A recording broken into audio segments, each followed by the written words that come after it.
Ever wonder who gets to make the laws that shape our country? You know, the folks in Washington, D.C. we see on the news?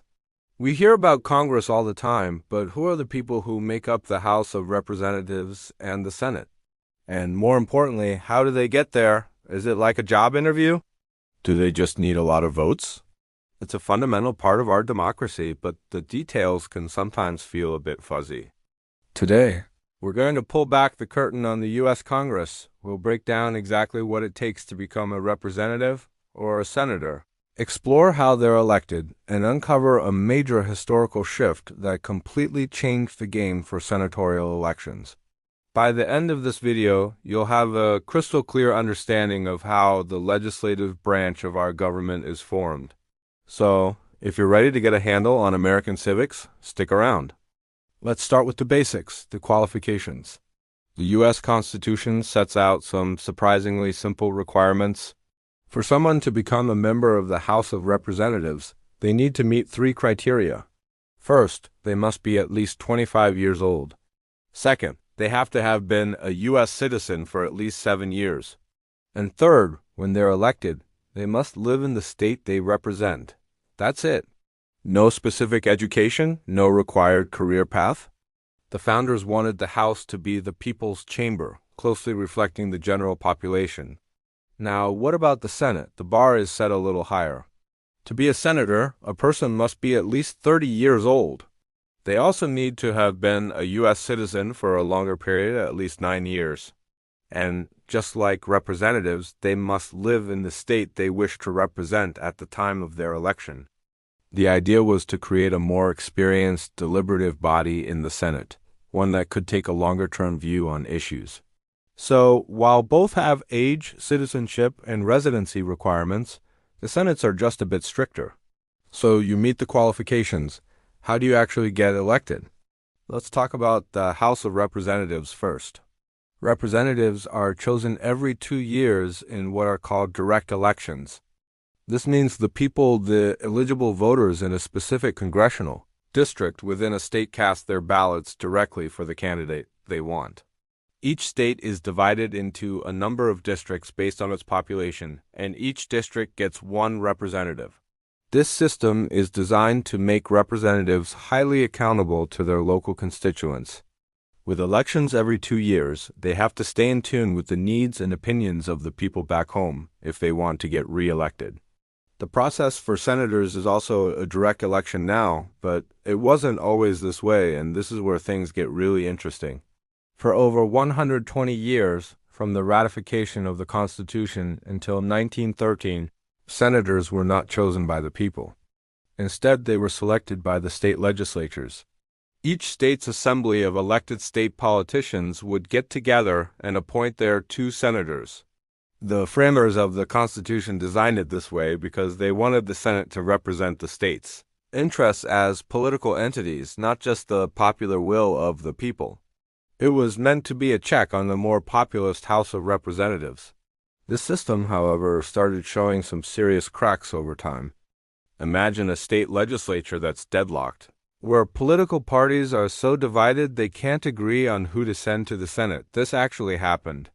Sometimes seats in the U.S. Senate would sit empty for months or even years because the state government couldn't make a decision. Even worse, the process was often plagued by corruption. Wealthy individuals and powerful corporations could bribe state legislators to secure a Senate seat for their preferred candidate. This led to a growing belief that the Senate was becoming a millionaire's club, completely disconnected from the average American. The public outcry grew louder and louder. People demanded more control over their government and wanted the power to choose their own senators.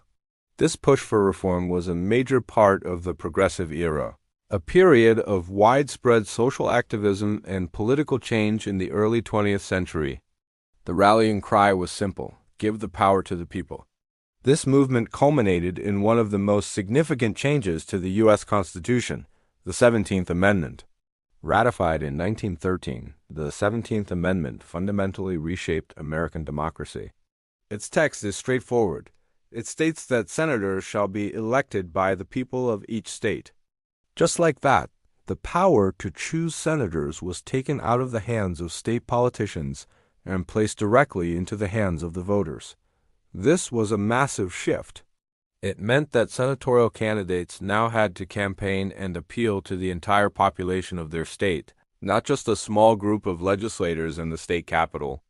The impact of this change was immediate and profound. It made the Senate a much more democratic institution, directly accountable to the electorate. No longer could Senate seats be bought or left vacant due to political infighting at the state level. It forced candidates to engage with public opinion on a broad scale and made them more responsive to the needs of their constituents. The 17th Amendment essentially harmonized the election process for both the House and the Senate, grounding both chambers in the principle of direct election by the people. It empowered voters and strengthened the link between citizens and their federal government. So, let's do a quick recap.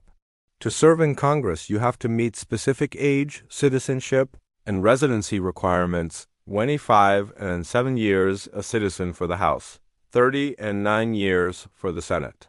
Both representatives and senators are now chosen through direct elections. Representatives are elected every 2 years from congressional districts, making them closely tied to local communities. Senators are elected every 6 years by the entire state. And this is thanks to the 17th Amendment, a game-changing reform that took the power from state legislatures and gave it directly to the voters. Understanding these qualifications and election processes is key to understanding how our democracy works. It shows us the framework designed to ensure that the people who write our laws are, in fact, representatives of the people. From the local focus of a House member to the statewide perspective of a senator, the system is built on a foundation of popular sovereignty. And there you have it, a complete breakdown of who can be in Congress, how they get there, and the pivotal role the 17th Amendment played in shaping the Senate we know today. It's a fascinating story of how our government can evolve to become more democratic. I hope this cleared things up for you. If you found this video helpful, please give it a thumbs up and consider subscribing for more deep dives into how our world works. We love hearing from you, so drop a comment below with any questions or ideas for future topics. Thanks for watching, and we'll see you in the next video.